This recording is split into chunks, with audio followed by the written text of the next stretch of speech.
Hello everyone, hi, this is Ankit Rajput and once again welcome you all to my YouTube channel. Today I am going to teach uterus. तो uterus मैंने आपको पहले भी कुछ पढ़ा रखा है कि फीमेल रिप्रोडक्टिव सिस्टम में यूट्रस का स्ट्रक्चर कहाँ होता है और कैसे स्ट्रक्चर होता है। तो आइए उसकी कुछ लेयर्स के बारे में आज हमको यहाँ पे पढ़ना है। तो देखो, जो मैंने पहले आपको बताया हुआ था यूट्रस का डायग्राम, तो उसको भी हम थोड़ा सा एक बार रिकैप कर लेते हैं। मैंने आपको बताया था कि बताओ, अगर ये है ओवरी तो यहाँ से क्या निकलेगा, एग निकलेगा। जब यहाँ से एग निकलेगा तो इनको कलेक्ट करने का काम किसका है, ये फिंगर लाइक प्रोजेक्शन जिसको हम बोलते हैं फिम्ब्री। फिम्ब्री आपके एग को कलेक्ट करेगी, कहां से जाएगा, इनफंडिबुलम जो कि कैसा था, फनल शेप्ड स्ट्रक्चर था। फिर ये जाएगा एम्पुला। एम्पुला क्या था, एक ब्रॉडर पार्ट था किसका, फेलोपियन ट्यूब का ये पार्ट था। फिर ये जाता है स्टमस, और यही मैंने आपको बताया था कि इनफंडिबुलम, एम्पुला और स्टमस, इसको हम कलेक्टिवली क्या बोलते हैं, फेलोपियन ट्यूब।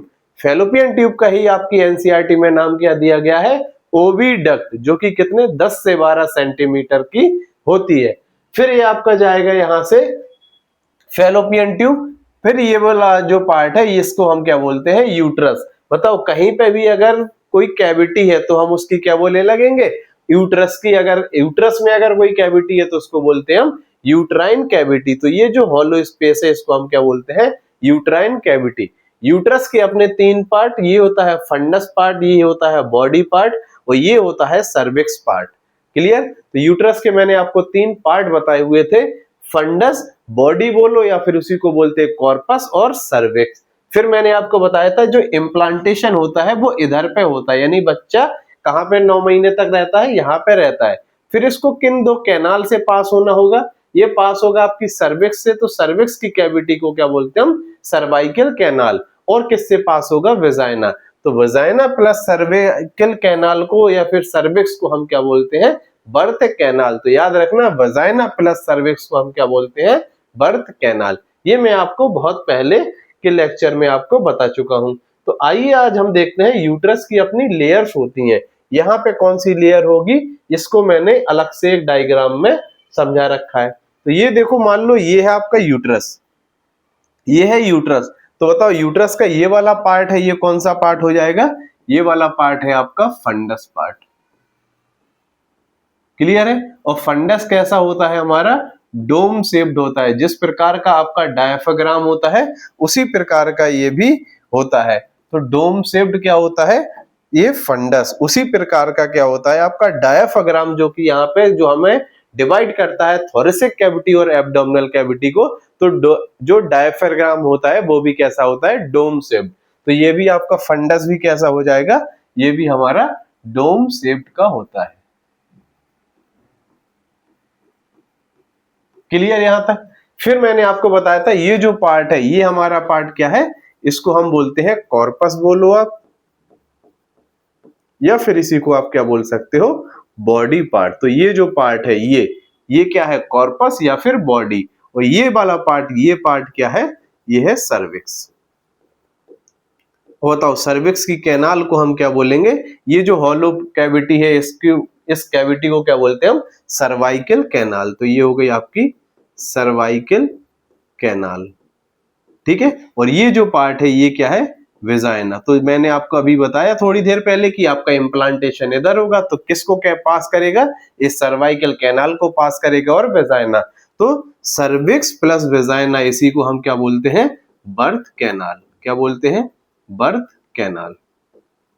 क्लियर। अब हमें डील करना है लेयर्स ऑफ यूट्रस। तो यूट्रस को हम क्या बोलते हैं, और वोम, जिसी को हम क्या बोलते हैं, कोक भी बोलते हैं। कितना प्रेजेंट होता है, सिंगल, एक यूट्रस प्रेजेंट होता है इन वन फीमेल। फिर किस शेप का होता है, ये होता है इन्वर्टेड पियर शेप। तो आपने नाशपाती देखी होगी, नाशपाती कुछ इस तरह की होती है। अगर आप इसको उल्टा करके देखो तो इसको कैसे से देखेगी आपको, यूट्रस के सिमिलर जैसी होती है। इसीलिए हम इसको क्या बोलते हैं, इन्वर्टेड पियर शेप। तो अगर आपसे पूछा जाए यूट्रस सिंगल प्रेजेंट होता है या डबल प्रेजेंट होता है, तो सिंगल प्रेजेंट होता है। यूट्रस का दूसरा नाम क्या है, वोम्स। अगर शेप पूछा जाए कि किस आकार का दिखता है यूट्रस, तो ये इन्वर्टेड पियर शेप का होता है। फिर अब इसकी हम लेयर्स की बात करते हैं। तो देखो, सबसे बाहर पेरीफ्री, आपने देखा होगा कोई भी सर्कल है तो उसके बोलते हैं पेरीफेरल सरफेस।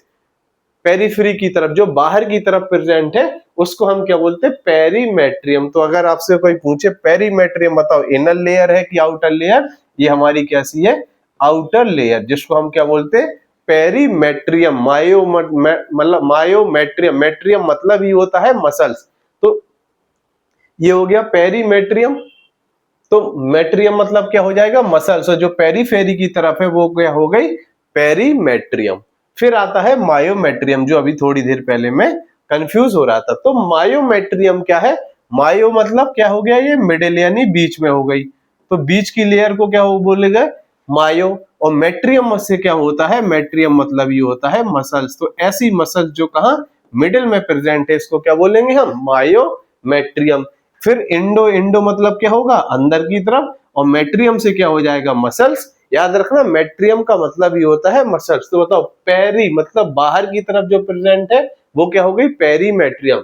इंडो जो अंदर की तरफ प्रेजेंट है वो क्या हो गई, इंडोमेट्रियम। तो ये किस तरफ प्रेजेंट होती है, ये प्रेजेंट होती है इनर साइड। और मायो मतलब मिडिल, मेट्रियम मतलब मसल्स। तो जो बीच में मसल्स प्रेजेंट है उसको क्या बोलेंगे, मायोमेट्रियम मसल्स। अब इनकी खासियत क्या होती है, पेरीमेट्रियम बताओ बाहर की तरफ है तो क्या करेगा, इसका काम थिन होती है, मेम्ब्रेनस होती है, और इसका काम क्या होता है, प्रोटेक्शन, यानी यूट्रस के आपको बचाती है हमें फ्रॉम आउटर डैमेज, या फिर कोई भी जर्क लगता है तो यूट्रस को हमें ये क्या करती है, प्रोटेक्शन देती है।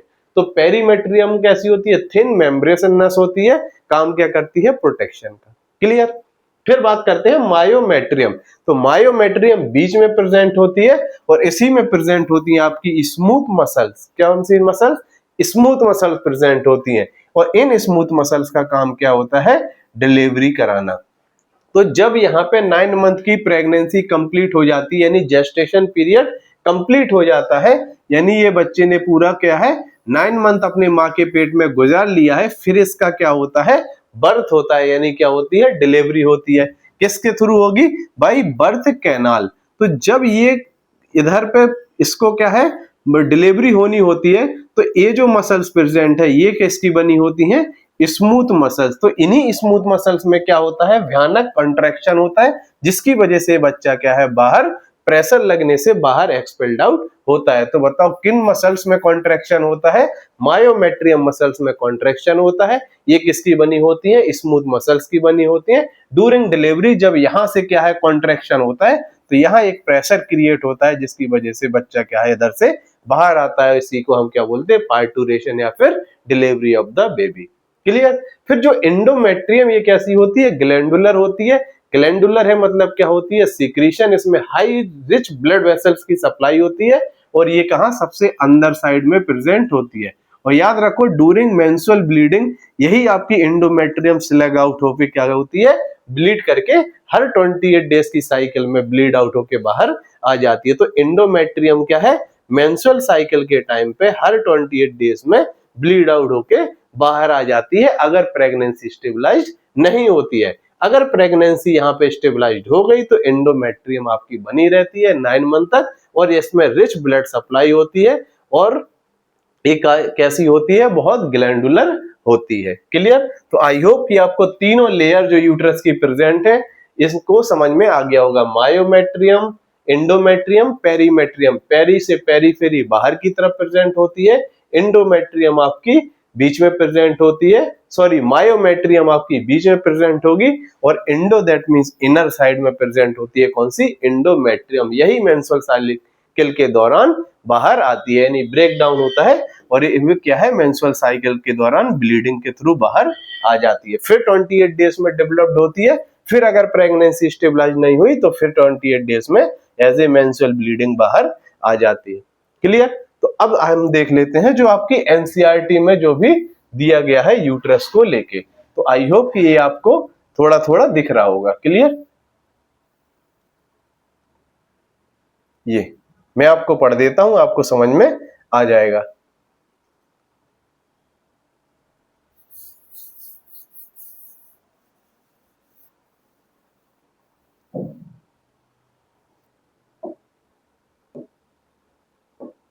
देखो, द यूट्रस इज सिंगल। मैंने आपको बताया यूट्रस आपका कैसा होता है, सिंगल की डबल, सिंगल प्रेजेंट होता है। इट इज ऑल्सो कॉल्ड वोम, और इसको हम क्या बोलते हैं, वोम। हिंदी में क्या बोलते हैं, कोक। आपने सुना होगा माँ की कोक में, ठीक है। तो फिर the shape of the uterus is inverted peer shape, कैसा, उल्टी नाशपाती की तरह होता है। तो शेप अगर आपसे पूछा जाए तो कैसा, इन्वर्टेड पियर शेप्ड होता है। फिर it is supported by a ligament attach to the pelvic wall. मैंने आपको बताया था जो यूट्रस है पूरा फीमेल रिप्रोडक्टिव सिस्टम है, ये कैसे सपोर्टेड है, बाय ए लिगामेंट। और मैंने आपको बताया था broad ligament, mesovarium ligament, ligament of ovary, ovary कैसे सपोर्टेड होती है, वैसे ही यूट्रस भी सपोर्टेड होता है बाय ए लिगामेंट। फिर the uterus open into vagina through a narrow cervix. तो इधर देखो आप,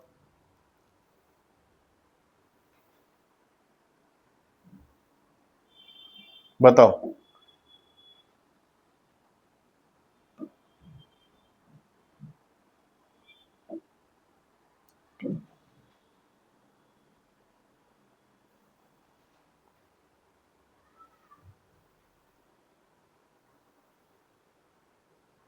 अब क्लियर है, देखो।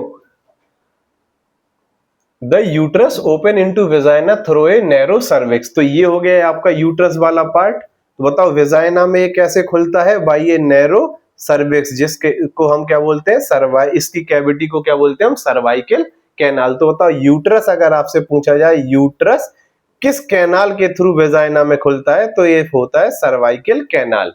वो स्ट्रक्चर क्या होता है, वो होता है सर्विक्स। तो देखो the uterus open into vagina, the uterus open into vagina through a narrow cervix. ये जो सर्विक्स है ये क्या है, बहुत नैरो है, इसका ल्यूमेन क्या है, बहुत कम है।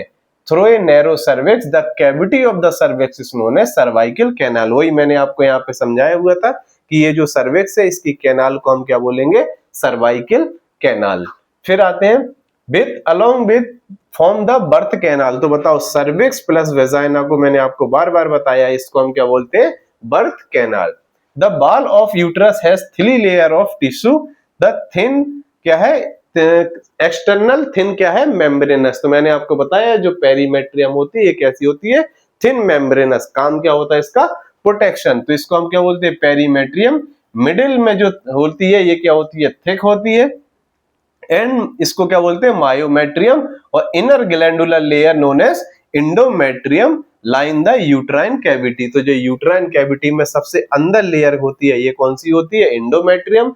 फिर बीच वाली होती है मायोमेट्रियम, और सबसे बाहर यानी पेरीफेरी की तरफ जो प्रेजेंट होती है वो होती है आपकी perimetrium. Clear. The endometrium undergo cyclical change, जो मैंने आपको बताया यही जो सबसे अंदर वाली लेयर होती है इंडोमेट्रियम, इसी में क्या होते हैं, कुछ साइक्लिकल चेंज होते हैं during menstrual cycle, while the myometrium exhibit strong contraction in delivery of the baby। तो बताओ कॉन्ट्रैक्शन जब डिलीवरी ऑफ द बेबी होती है तो किन मसल्स में कॉन्ट्रैक्शन होता है, मायोमेट्रियम। इतना भयानक कॉन्ट्रैक्शन होता है, और क्या है, जो बच्चा यहाँ पे 9 मंथ का यहाँ से पूरा कंप्लीट कर लिया है उसमें हाई प्रेशर क्रिएट कराता है और उसको एक्सपेल आउट करता है थ्रू हमारा सर्विक्स एंड वेजाइना, जिसको हम क्या बोलते हैं, that is birth canal. Clear है। तो ये आपका यूट्रस को लेके जो भी एनसीईआरटी में दिया गया है और जो मैंने आपको डायग्राम समझाया है, आई होप कि ये चीज आपको समझ में आ गई होगी। आइए एक बार मैं आपको एक रिकैप भी करा देता हूं। मान लो ये हो गया हमारा यूट्रस हो गया, क्लियर है। तो यूट्रस में ये वाला पार्ट क्या है, फंडस, ये वाला पार्ट क्या है, बॉडी। एक सेकेंड, हाँ अब सही दिखेगा। ये वाला पार्ट क्या है आपका, फंडस। ये जो पार्ट है ये क्या है, बॉडी। और ये जो नैरो पार्ट है ये है सर्विक्स। तो 3 पार्ट यूट्रस के, फंडस, बॉडी और सर्विक्स। तो सबसे अंदर वाली लेयर को क्या बोलते हैं हम, एंडोमेट्रियम। और सबसे बीच वाली लेयर को क्या बोलते हैं हम, मायोमेट्रियम। और सबसे पेरीफेरी वाली को क्या बोलते हैं हम, दैट इज पेरीमेट्रियम। पेरीमेट्रियम कैसी होती है, थिन मेम्ब्रेनस होती है। काम क्या होता है इसका, प्रोटेक्शन। इन मायोमेट्रियम क्या होती है, स्मूथ मसल्स की बनी होती है। काम क्या होता है, contraction during delivery of the baby. Endometrium क्या होती है, cyclical change during menstrual cycle. और हर 28 डेज में ये क्या है, ब्लीड आउट होके do as a menstrual bleeding बाहर आती है। अगर प्रेगनेंसी स्टेबलाइज्ड हो जाती है तो एंडोमेट्रियम क्या है, ब्लीड आउट नहीं करती है। यही इसी पे क्या है, ये हाई ग्लैंडुलर होती है, रिच ब्लड वेसल्स की सप्लाई होती है। तो ये आपकी पेरीमेट्रियम, एंडोमेट्रियम और मायोमेट्रियम, आई होप कि तीनों लेयर आपको समझ में आ गई होंगी और क्या इसके अपने काम है वो भी समझ में आ गया होगा। तब तक के लिए अब आप दूसरे लेक्चर का वेट करेंगे। ये यूट्रस वाला जो है मैंने आपको समझा दिया है। अब हमें पढ़ना है एक्सटर्नल जेनेटेलिया और फिर हमें पढ़ना है ग्लैंड। तो एक्सेसरी ग्लैंड और एक्सटर्नल जेनेटेलिया दो चीजें और पढ़ लेंगे तो फीमेल रिप्रोडक्टिव सिस्टम हमारा खत्म हो जाएगा। तो हम नेक्स्ट लेक्चर में दोनों को एक साथ कवर कर लेंगे। ये यूट्रस वाला पार्ट आपको आई होप समझ में आ गया होगा। तब तक के लिए पढ़ते रहिए। Bye bye, take care, have a nice day, thank you.